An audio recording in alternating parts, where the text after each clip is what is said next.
When it comes to the end of episode 10, we see a new character introduced named Jiji, who is Momo's childhood friend. Saiko tells Momo that Jiji will be living with them for now. The reason being is because Jiji's parents are in the hospital. Jiji reveals to Momo that he can now see spirits and explains to her his experience of being tormented by an evil spirit in his home, explaining that the exorcists hired to help him following his parents' illness all tragically unalived themselves. This led him to seek Saiko's assistance, as the exorcist had indicated she would be his final hope.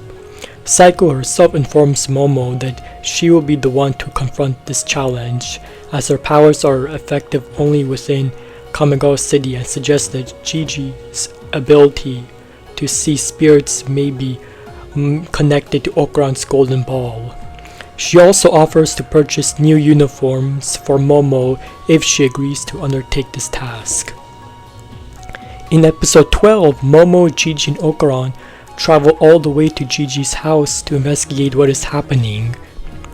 While they make their way on the train, Okuran grows uneasy as he watches Momo enjoying a lively conversation with Jiji, who has just brought out her favorite snacks. Okuran attempts to block out his jealousy by focusing his mind and reclaiming his golden ball, which leads to him accidentally shouting it out loud to Momo. As Momo and Jiji chat, Okuran tries to shift the attention back to himself by bringing up the topic of the Tsuchinoko. He manages to pique Momo's interest momentarily, but Jiji then mentions a shrine dedicated to the Tsuchinoko in his village, stealing the spotlight again. Okuran, determined not to be outdone, mentions a shrine dedicated to a kappa.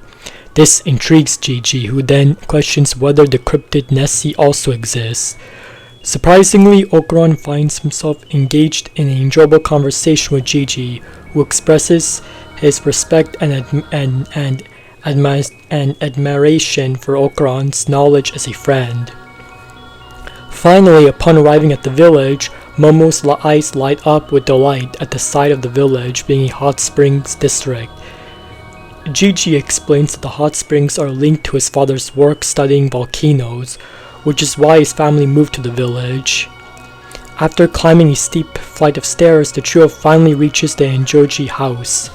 Momo, sensing nothing out of the ordinary, suggests taking some time to rest.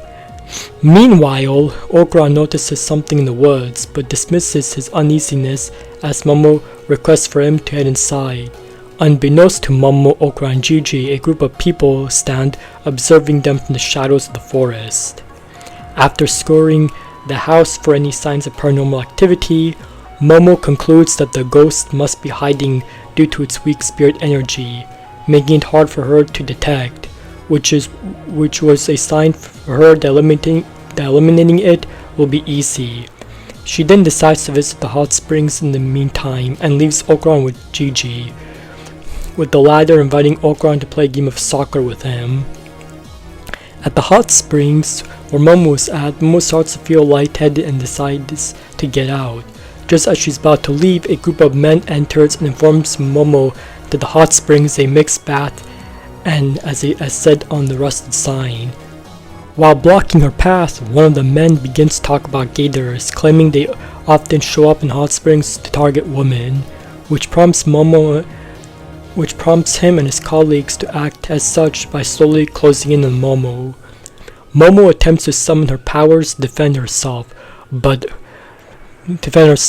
she's too lightheaded and is quickly grabbed by one of the men and pushed down to the water, making her unable to fight back. Meanwhile, back with Okuran and Jiji, after getting into a friendly fight over Momo, Okuran informs Jiji that he notices a mysterious structure connected to the house. Grabbing a sledgehammer, Jiji breaks through the wall and discovers a room filled with talismans, much to him and Okuran's shock that hints to them that there is a deeper secret within the house. And that is when the episode ends and season 1 ends. Unfortunately, when it comes to season 2, we have to wait until summer of next year. Either way, season 1 of Dandadan was a blast to watch, and as a manga reader, I can easily say that season 2 will be even better.